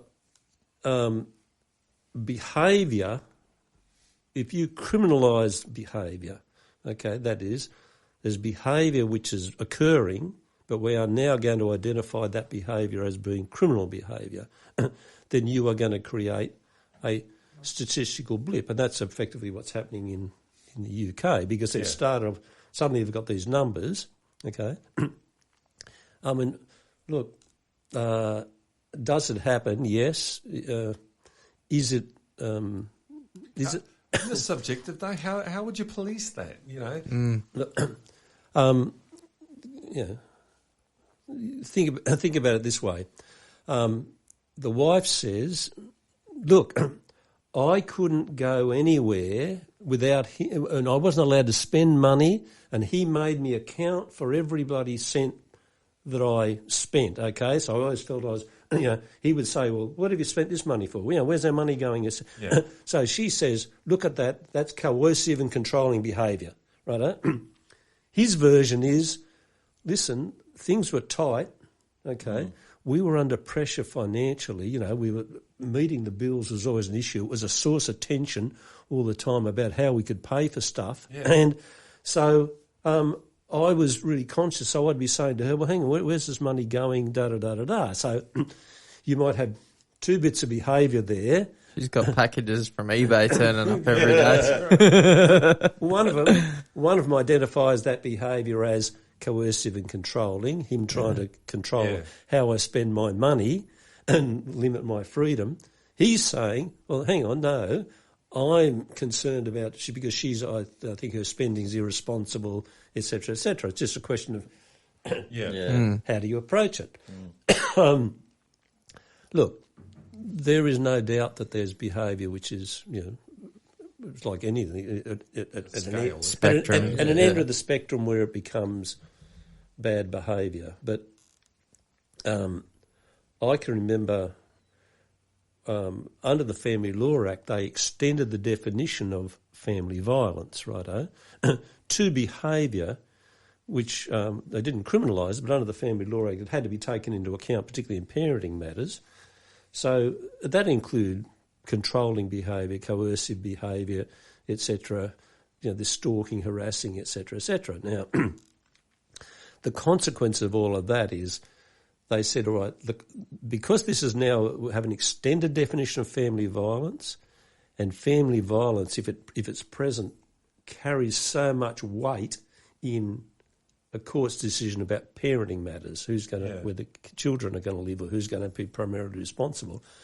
The consequence of that was, I think they opened a Pandora's box because suddenly you had this flood of complaints, that the children should live with me because generally it was the allegation by the wife against the husband, he demonstrated family violence, and the court then said, because there's family violence, we've got to give a lot of weight to that, etc., etc. Yeah. And one of the reasons you've got the huge delays in the system now is that you've got what's violence? Yeah. There's got to be this clear definition of violence, Dude, where's the line get drawn there? Well, last time puts extra weight on the court system. It can't handle it anyway. Last time I you can't. Violent. I mean, the delays in the system are horrendous now. Yeah, and they're not getting any better. They're getting, they're not going to get any better. The government's never going to spend the money that they need. It's a last resort though. Society should be in a place where we can deal with these things without getting to court, though, shouldn't? Yeah. There should be systems in place and family centres. I don't know, but maybe. I've long had a solution to this because everybody obeys the law, right? You only need to have one law, and you know what that is? Everybody be good. Yeah. If we're law-abiding citizens, that's. What else do you need? But it ain't going to happen.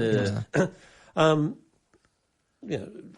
Of course, you could say to people, don't go to court, step back and be sensible. But I don't think people realise how much it actually costs.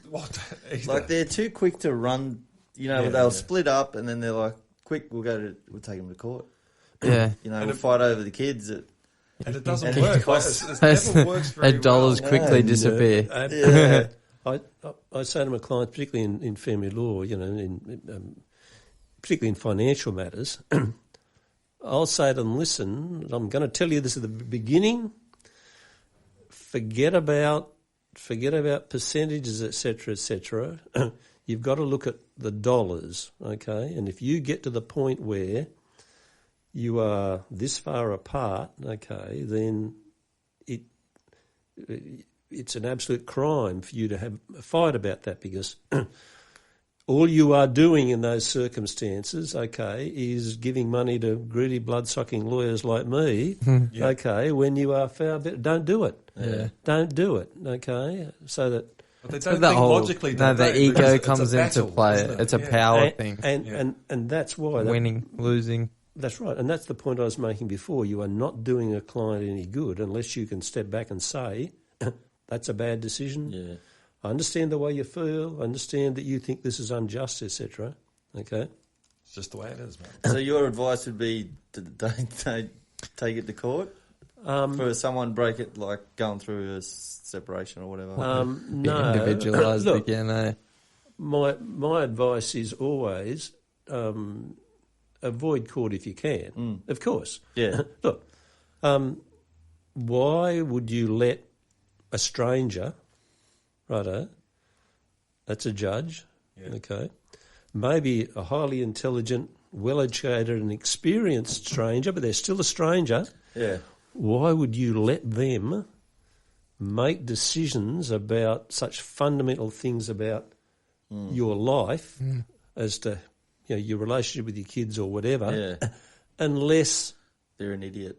Well, no, not at all. But Unless there's legitimate. That's right. If there's an alternative, that's why. If you can, and that cuts both ways. That's really. I mean, I in my practice, I've done a lot of mediation, you see, as well, and that's why I say to my clients, listen, any result that you've got that you can work out yourself is always, are you going to be happy with it? No, that's not the question. Okay. Can you live with it? Yep. Can you live with it and get on with your life? Absolutely. And the main years for the kids, they're 15 before you know it. Then they're off their mates anyway. That's exactly. This can drag. Like, how many years can a family court matter go for? Well, I mean, you can have. I've had cases where the court case has gone longer than the bloody marriage. No, I shit you not. I know. But of course, that's the other thing. So much of the time, they are focusing upon what will be a relatively narrow period in the children's lives, you see. Yeah. And I say to my clients all the time, listen, don't lose sight of the fact that irrespective of what the two of you do, you're going to be yoked together. You remain yoked together by your kids, okay? You'll be at the 21st, you'll be at the weddings. That's you've got to deal with it. If you got with a dickhead, well, that's on you. That's true. That's true. You were stupid enough to marry him or her, righto, and you were then doubly stupid to have children, righto. Mm-hmm. And then the clients will say to you, but why are they like that? And I say, they're like that because that's who they are. Yeah. Don't expect them to be different. Can't make them change. You can't. And listen, that doesn't mean that there are not people who are, are going to fight about something, and sometimes you've got no choice. Yeah. But you don't jump into court unless you have to. No. Yeah. Yeah. Just seems like a lot of people do.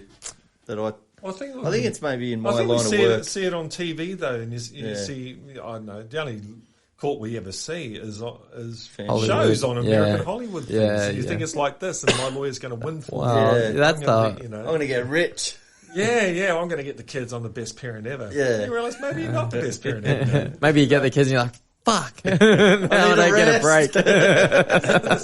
No, true. Because guess what? You do sometimes. Yeah. True. I've said to my clients occasionally, particularly some of the mothers, I say, listen, and they talk, I say, give him the kids. Okay. Bang, bang, bang, bang, bang. Make him realise it's hard. The burden that he's bloody taking on, anyway. And also, then you get the other weekend off. It actually, it's not a bad way to be. I know. It's okay. Yeah, I've got week about, and it's pretty It's fantastic. not bad. You're single. Yeah, you go good. That's a good I reckon you guys are lucky negotiation. to You guys are have doing that good. sorted Yeah. out. Well, I've got Hayley as a sister. Yeah. Wow. If you can do it, if there's an element of cooperation, it doesn't have to be perfect, but what do kids want? They just want their parents, man. Yeah. They do indeed, and in fact, so often you'll say, but when the kids come with me, they'll say, "Oh, but Dad, I want to be here with you, and I miss you when you're not here." Rightio. And then the mother, in the same case, is saying, they're saying, "Oh, Mum, when I'm with Dad, I'm missing you, and I really look forward to coming back to you." And what are the kids really saying? Yeah. If we had our way, our parents wouldn't be separated. Yeah. They'd So I got stung with that the other day. My kid's, he goes, "Oh, I want Mummy and Daddy to pick me up from school." Yep. I'm like, "Oh, well, that ain't going to happen." But yeah, But it's what kids want. yeah, that's right. Yeah. Well, it's the natural way, isn't it? Yeah, they do. Really, ultimately. Look, it's a, as I say, it's a fraud area. It's a difficult area, and, and it's a system that's overworked, overburdened, being starved of resources. This idea of merging the two courts together, that's bullshit. Yeah. That's a political stunt, though, isn't it? Is that Pauline getting into that? Well, I look, I think philosophically the right in Australia, the political right in Australia, never liked the Family Law Act, and I think they've always starved the family court of resources. Yeah. Okay. They haven't been appointing judges for a long time. So they've got to be seen to be doing something. And anyway, they're pushing it through. I mean, is it actually going to happen? Is it? I think it'll happen. I was at a family law conference in Brisbane a couple of years ago, the National Family Law Conference, and Porter, the Attorney General, as he came in, and because they were talking about it then, and they'd announced that this is what they were looking at, and it was regarded with hostility, by universally across the profession, all the people who work in the area, the judges, and they didn't like the idea. And Porter delivered a speech to a hostile crowd of bloody lawyers, and effectively, the message that came across, as far as I could see, was, "Get used to it, folks. It's happening." Yeah. Okay. He was. Okay, right. Kid, boy. So getting rid of the family court judges, is that the idea? What they're doing is they're merging. Effectively, they're not going to have the Federal Circuit Court and the Family Court anymore. They're going to be merged into one. So that means smaller towns won't get their day in court. They'll have to go to a big city. Is that? But that's been the way it has been for. Is it anyway? For years anyway. I mean, if you're in a country area, you have a court may sit on circuit, what they call it occasionally, but generally speaking, you've got to go somewhere. Well, but even here, I mean, we fought tooth and nail to get a registry of the family court down here, and now the word is that the Federal Circuit Court judge, who was been sitting here for years and a really good bloke, he's just been promoted to the family court, righto? So he won't stay here, but are they going to replace them? Well, that's a real debate about that. I suspect not. So does that mean everyone would have to go up to Sydney, up to Parramatta, isn't it? Sydney and Parramatta. Yeah. But that's how it was for a long time, okay? That's terrible, though. Oh, it They're is. a big city. Like there's... I know. Yeah. No, but it's happening. Oh, yeah. But, as I say, I wouldn't be surprised at all if they don't... They actually pass that. They don't replace him, yeah. So, anyway. So you've been doing it, 40 years, you're saying? Yeah, well, since 1979, so whatever that is, 40-something years. Yeah. So what would you say to, like, a young guy or girl getting into being a lawyer? Would you recommend? It's look. I think the thing that's become harder and harder in the law is the number of hoops you've got to jump through.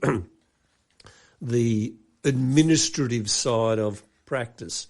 Yeah. I mean, what a hell of a lot of law graduates don't know about and never learn until they get out there is there's a huge difference between knowing the law and actually practicing the law. Yeah, okay. Okay, because there's so much of the stuff you do has got nothing to do with the bloody law. It's administration. It's trying to run the business, etc.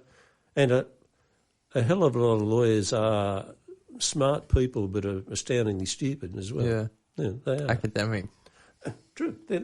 They're smart, but they're often shithouse businessmen. They can't run it, etc. So that's one of the things. We have young. Do you think it's like the university that's failing in that, the way they teach, or is it? Because you used to be able to do an apprenticeship, didn't you? Sounds like a better way of doing it. Most lawyers, job, sure. most lawyers. Well, not most, but a very significant proportion. When I went through it, I did law, righto, but did what I think called SAB, Solicitors Admission Board, and that effectively was like you were working as a clerk and studying along the way. My wife's a solicitor, okay, and that's the way she did it. Yep. And a couple of my former partners did it, SABs. I think you can still do it now, but because back then there were only 2 law schools in New South Wales. One was at Sydney and one was at New South Wales. Macquarie didn't exist, Wollongong didn't exist, nor what is it up the bloody Lismore? They've got law faculties everywhere. Yep. And they produce a huge number of lawyers. They can't all get jobs, surely. But they don't go into law. Yeah. Oh, really? Yeah. It's become, I think, increasingly a generalist degree. Isn't it 7 years? No, I don't know. I think that Sydney University may now be the only one that you can still do straight law, a 4-year degree. Everyone else, they're all a combined degree now. You've got to do arts law or commerce law or media law or something like that. And that I think that tends to be a 5-year or something like that, 5 or 6 year. But I think the majority of graduates don't actually go and practice law. They go and work in other areas. But if they've done law, generally it's taught them how to think and how to analyse, how to approach problems. Oh, that's good then. Well, and also, not necessarily. If you're that's true. An employer and someone comes in with a law degree, they go up in your estimations. It's a good degree to have. It's, it's still got that highly nous respected. about it. Hopefully if they've done it, at least they've been taught how to approach a problem, how to analyse a problem, right? Which is what a lot of the law is about. Sit down. What are the issues? Let's identify what are the applicable. That was my problem. When Hayley was doing her law degree, she'd bring me, like in her final year, she brought me some of the exam papers. She always left everything to the last minute. She goes, "What do you think about this? Give me a hand with it." And I just didn't. It was a statement, and it didn't. There was no question mark. It wasn't like a question to answer. Yeah. It was just a bunch of words. What are you got to do with it? You got to try and figure out, analyse what's the problem here. Yeah, that's right. And I had no idea. I just didn't see a problem. Identify. That's right. A lot of the time, it's identifying what the issues are. What trying to identify what the problem is at the beginning. Anyway. Now, you retired now, Jeff? I'm in the process. What do you think about that? Do you really want to retire? You don't seem like you want to retire. Look. I'm winding down. I'm actively trying to wind down. I was in partnership as an equity partner. That is, I was part of the business. I'm out of that now, but I'm still. I still go in. You still got clients. Oh yeah, no, I still got clients, and I'm still. So my idea is to wind down. When I went out of the partnership, I said, look, the other partners didn't particularly want me to go, but I said, look, this is what I want to do, and I sort of wound down. But I said, listen, I'm not just going to stop. Yeah. It'll be a question of easing out, and look, it's a question of just seeing how I like it and how long I want to. Have you got any plans for when you're done? Well, especially with COVID, because you're a travelling man. That's and so that's thrown a bloody spanner in the works, hasn't it? Tell me about it. Tell me about it. Killed everyone, hasn't it? Yeah, well, Jeff was just telling us about his trip to Antarctica. Maybe you want to enlighten people. Yeah, let's go over that. It just it was on a yacht, wasn't it? Yeah, went on a. It was a ship. They've got to be ice rated ship. It was 10 from Argentina. Yeah, you sail from Ushuaia, right on the southern tip, and across the Drake Passage. Yeah. It was on a absolutely gorgeous, brand new bloody ship, 10,000 tonnes, but only 200 passengers. Do you remember what it was called? Yes, the Scenic Eclipse. Okay, I'll put the photo up on the video if I can find it. Phenomenal. This thing had 2 helicopters on it. Sweet. And it had a submersible. Did you go on the submersible? Under the ice. Have you got video of that? No. Because actually, that would be mad. That's cool. There's fuck all to see down there because it's cold and damp. Cold. You go down there. So I've been on a helicopter above the Antarctic, and I've been to the bottom of a bit of the Antarctic Ocean. Wow. Not many have been there. No. That's the thing about, and it is, and the bit that you go to when they cruise to. You cruise from the tip of South America across to there's a sort of a long peninsula sticks out and you go across the Drake Passage there, pretty wild, but the scale of it, the size of it, it's difficult to buddy until you get there. They had all these buddy guys aboard, they have there's experts aboard to talk about things, and one of them was talking about. The Antarctic, and he was saying, to give you an idea, there's a bit of the Antarctic called the Ross Ice Shelf, and it's just a massive body of ice, and it's so big that it's slowly going out to sea, but because it's so big, it's there, and it's kilometres deep, out into the ocean, he said, so he has this map of it up there, and he said, to give you an idea, that Ross Ice Shelf there, he said, that bit of ice that you're seeing there is the size of France. Wow. And that's just like one massive. We were in this helicopter, and you're flying over, and the icebergs are gorgeous shapes, astounding. Yeah. And there was one that was looked like it was a dry dock. You've got, and this was out of the water, and because in the middle of it was sort of full of the water going, and the water, because it's when the light gets on, it's just gorgeous blue, and the ice itself is often gorgeous blue. And he was saying, someone saying, how big is that thing when he flew over, and he said, to give you an idea, he said, the skids on the helicopter you're on now are measuring the top of, we're level with the top of that iceberg, and that iceberg has got 400 feet of it out of water. Oh, Jesus Christ. Which gives you an idea how much of it's underwater. Wow. Yeah, 2/3, isn't it? Did you go onto Antarctica? And Yeah, you can go on there, yeah. Did you go to, was there any, penguins or anything like that? Oh, the penguins, etc., etc. We were following, I've got a bloody clip, there's on the whales going by, there's bloody whales. We were following, we were sailing along once, and the captain was bloody great. You could go up on the bridge any time you liked, up on this bloody thing. And they saw this pack of killer whales trying to chase down these whales. And of course, what they do is they work like a bloody wolf pack. Savage. And they do. They get in and they harass them, and then they'll go out and rest, and the others will go in and chase. And what they do is there was a seal pup there, and they were trying to tire it out so they could get it, and it was bloody unreal. It's just Is there anything left from the original expeditions there? Or yeah.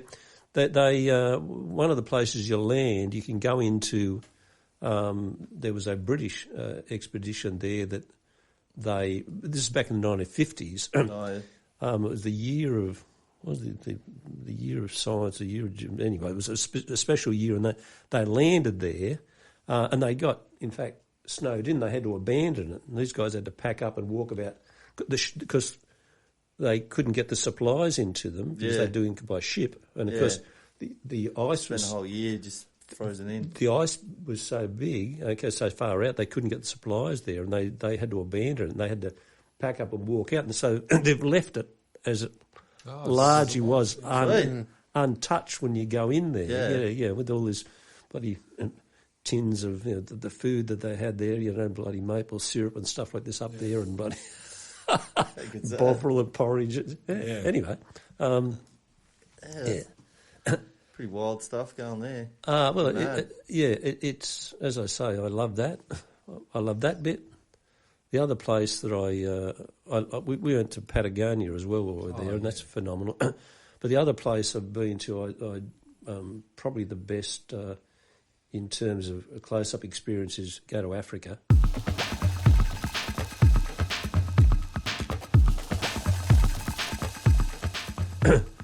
Went into the Okavango Delta, just phenomenal. Oh, wow. And went to also a private game reserve in Kruger where you just... That's South Africa? Yeah. So up close. I mean, if you're interested in all the animals, you're in an open vehicle, righto, like an open Land Cruiser, and you're elevated, but you're sitting there, and you're in the bush, and there's this pride of bloody lions, a dozen of them walking down, and they would just walk around you. And if you had a 10-foot stick, you could lean over and tap him on the back as they walk by. Yeah, my a guy I work with, everyone calls him Noodles, he was telling me a story. He went and camped over there in tents, and he said someone in a different expedition went over there, and they went to go to the toilet and got attacked by the lion because they didn't call the guard. Yeah. Because they're out in the middle of... They're in fucking Africa. Yeah. There's elephants and shit. Another guy woke up because something was gnawing on his head. Apparently a hyena was trying to get him through the tent. I tell you what, we went out when we were in Kruger. You go out very early in the morning and you go out in the dusk, okay, because the animals tend to be... We went out early one morning and the lions had killed a buffalo, and so the remains, the buffalo was like that they did, but because the hyenas come in, and there was this hyena there, and we were probably 40 feet away about from it, 13 or 15 metres for in the new language anyway, and you could hear this bloody hyena crunching through the skull of this thing. They've got jaws. They got the strongest jaws in Africa, all pretty close to it, I think. Crazy. You could hear this, and there's just a bloody solid skull, and they go crunch right through it. We saw a hyena trying to bloody entice a leopard come out of a tree, okay, and the mother was there. There was this bloody spat between the bloody hyena and it was, 6 feet from the side of the bloody the truck we were sitting in. It was just... This completely ignores you guys? Yeah. Africa's just happening. They, apparently what they do is they say, you don't stand up, you don't change the profile of the vehicle, because they're used to you, so they don't see you as a threat, etc. So, I mean... You can't get any idea of just how up close you can get. It's just, you're there and there's like a 7 or 8 ton bloody elephant and you're close enough to hear his bloody stomach rumbling. You can, you're from here to the bloody door away, it's just... that's fantastic. Actually, we were due to go back. My wife and I were... And then COVID. We were going to take I've got adult kids, we were going to take them and their partners back. We would have been there in September and October this year. So I've got a shitload of money sitting in Africa. Did you get no refunds on that? Well, the money's there. We've got credit. Okay. Oh, they gave you credit. They get credit. A lot of But people lost everything. But of course, I've got to get there. Okay. Yeah. So I've got, as I say, there's a. You have a good time in Africa when you get there. That's exactly right. So what do you do? But I'd go back there, and the other place that I would go to in a shot is the Glapagos. Oh, yeah. Did you go there? Yeah. Oh, yeah. wow. But that's phenomenal because the animals aren't frightened of you. Yeah. Because it's a reserve. So yeah, you walk down a path and there's these massive birds called blue-footed boobies. They're big seabird, about 2 foot high, and they've got bright blue feet. Yeah. They'll just nest there, and they're not frightened of you. They don't move.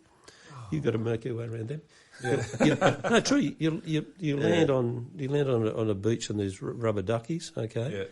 And there are seals everywhere that you snorkel around. It's just phenomenal, buddy. They'll all come up and the seal pups will come up and examine you. Mm.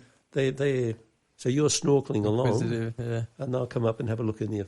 Wow. Have a look at you to see how you were, etc. Yeah. I'd go there. Magic. Yeah. So there's not much. They're not built up, the Galapagos. Like it's still. Is it a national park there or something? Is it? There's largely one inhabited island, but a whole lot of islands. But I think there's only 2%. It's all a national park, and there's only 2% of the entire place that you're allowed to go on. Oh wow! And you can only land there with a national park guide. Yeah. So you can't just go there yourself. You're not allowed to just land there. Is it part of Ecuador? Yeah. Yeah. Yeah. So you That's great. They're doing that, protecting it. Oh yeah. Well, they're very conscious of it, But anyway, it's great. And you saw were there iguanas? Was Yeah, it yeah. the sea iguanas there? Yeah. Sea iguana. You see iguana, a lizard that bloody swims. Yeah. Mad. Yeah. The waters must be warm there. No, in fact, they're not. They're not. They are. They're cold. Is that the... There's a current comes up from the Antarctic, and it comes up the west coast of South America, and because they are effectively the tips of mountains that are out in the middle of the sea. As the current comes up, it gets pushed up. So you've got all this rich, which is full of plankton, righto, which is the source of bloody. So that gets all pushed up. So you've got a huge array of wildlife there, and particularly sea life, and that's why the waters, in fact, are quite cold. It's interesting that a lizard, cold-blooded animal can survive in the water. Well, and also learning to bloody swim. I mean, it's freaky, but and of course, their idea of rock health and safety is a little bit more casual than ours. So they take you out because the boats aren't big. They're not at a big boats there. So the thing that we were on is only 16 passengers, you see. So they take you out the rubber duckies and drop you off. And of course, you suddenly realise you're sort of just snorkelling along there, and the side of the island goes up there, and you suddenly think there's fucking nothing between me and the Antarctic, which is about fucking 12,000 kilometres that way. Yeah. Or you're snorkelling and you're going along and the rocks are there, and suddenly it just goes... Boom. I hate that feeling. And it's black. Yeah. You see that? You see what's in there? Sharknado all over again. It just drops down to blackness. Anyway, as I said, I'd go back there like a shot. Anyway, so. Hopefully we can. Hopefully next year. Well, I don't know. It's not looking very good at the minute. It's not. But it's been like a year internationally almost. It has, it's been a year. And we haven't learned how to live with this shit probably. Well, come on. Part of the problem is that huge parts of the world, they've got no idea whether it's there or not because they don't have the facilities to test. I mean, Trump in his bloody wisdom said they should stop testing. Because No testing. no No testing. No one's got it. statistics. What crime wave? that's exactly right. If they only hadn't bloody tested, they wouldn't have 300,000 dead. Very surreal, wasn't it? There is. I was reading in today in America, a death every 30 seconds. Whoa. A death every 30 seconds. So this article I started to read said, by the time you get to the bottom of this article, 4 people will have died. From COVID. COVID in America, yeah. A lot of old, unhealthy motherfuckers over there. Well, you got to be healthy now. You got to be healthy. If you're healthy, as if you know If this you're thing all right. mutates like it looks like it's going to, they got this new strain in England that's super virulent. So you got to look after your own health at some point, don't you? You know what's concerning is that I haven't seen anything mentioned yet. We're a year in, or okay, here we're 9 months or so in. I haven't seen any promotion of healthy, like how to build your immune system. Nutritionists and naturopaths on explaining what you should be eating. People explaining They're what. not pushing on that very much. Where's the general health advice? It doesn't really I went to see my heart specialist. I've got a slight problem. It's nothing major. But he didn't even ask me, like, how's your health? He didn't weigh me. Like, he said, Doctors give the worst nutritional advice, man. It's probably a week course or something in there. It is. They don't know. It's only I think 4 hours or something. Yeah. It's ridiculous. Very strange. Yeah, because nutrition's such an important part of Socrates said who we are. Food is medicine. It is. You know? It is. Yeah. It baffles me that should be a major factor of what they're doing now. I think it's the mechanical.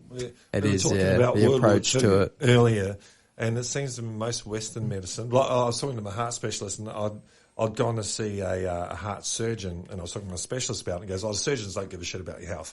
They just want to get in there. Yeah. You know, when there's a problem, they'll get in there and cut it open, sort it out, bug you off. You know, it's like you're in a battlefield. You're a machine. Yeah. You know, and it was all very machine-like. Yeah. It's very disconcerting. That's the approach, but to health in general, which isn't good. What's the old saying? If the only tool that you have is a hammer, It's a nail. after a while all problems look like nails. That's true. That's right. Very true. That's happening right across society, I think. Yeah. There's nails everywhere. Yeah. How do I treat it? This is a crime. Okay, what do I do? I'll hit it. Or hit it. Or make it illegal. That'll stop it. That's right. And it doesn't. So what's the solution? Well, we'll hit it harder. Yeah. So you have you get in America, you've got. Yeah. That's right. In America, 3 strikes. So you can get. It's crazy. You can get done. So if your third offence can be a possession of marijuana in some parts over there, and you're facing mandatory life imprisonment. Oh my God. But I think that's because there's a pull factor that their prison system is it's a a business. It's a business, and they need punters, and they are actually working over there. They're not just getting, they're working. And America was built, the United States was built on slavery, and they never really got away from it. Now they're just going back to the roots. Yeah. And disguising it. Yeah, well, they're not even trying anymore, are they? Yeah, true. You can put the footage of it everywhere. It still doesn't matter. No, it's happening again the next week. Honey watches one. It's called Orange is the New Black, and it's a prisoner series. But some of it's actually really interesting, going on about the prison industrial complex. And it's brutal, absolutely brutal, and it makes you think about getting back to the law system. Like the prisons are the end of the justice system. Why would you privatise that? If you're going to privatise prisons, why don't you privatise the whole lot? Private judges, Well, I mean, they almost have to an extent. Isn't if that you can Marxism review in a the way? juries and. I don't know. Well, it's just some things maybe shouldn't. The market can't fix. Well, that's what they're coming to realise. I mean, neoliberalism, this idea that the market does things better than government, right? So that so often, so many of the things that governments have supplied over the years have said, "Oh, the market will do this better," and of course, what they've realised is this pandemic. No, the market doesn't. I tell you. Suddenly, when the shit hits the fan, suddenly everybody wants the government to do it. Yeah, that's right. Yeah. And I've always said, well, logically, if you take this to its logically extreme, why don't you simply say, well, all right, we will privatise the army. Yeah. We'll privatise the police force. Fire brigades. And of course, in America, they have significantly, particularly in Iraq, they significantly They have BlackRock in that, yeah. significantly privatised the army. Effectively, they gave all this security for the stuff. That didn't work out, was it? No. Nasty stuff. So yes, doesn't there we go. doesn't work out. Give it well. a wrap up then. Well, that was a very interesting conversation, Yeah. Jeff. Thanks for Jeff. joining Thanks, us. Jeff. We appreciate it. That's Where, okay. where can people find you if they need a good lawyer? Give yourself Well, a shout out. If they need a good lawyer, they probably better not come looking for me. I'm The innocent people. I'm happy to recommend a good lawyer for. No, I'm at Hanson's. Okay, Hanson's lawyers. Yeah. No worries, we'll put the link in there. Thanks for coming on, Jeff. That Yeah, was thanks great, for that. mate. And we got Christmas coming up, so Merry Christmas, guys, and Yeah. we look Yeah, forward stay to. safe. Yeah. Yeah, don't freak out too much. I noticed the toilet paper was gone already. Yeah, just come on. If we're going to learn anything this year, let's learn that Let's say that toilet today. paper shortage isn't needed. Yeah, Les said that day. She said, "Oh, buddy, she did some shopping this morning. She said the toilet paper's buddy. It's fucking bizarre, isn't it?" Oh man, there's bigger things to worry about. If you can't eat, you're in more trouble. Wash your ass, guys. And on that note, we'll catch you next week. Okay, thanks.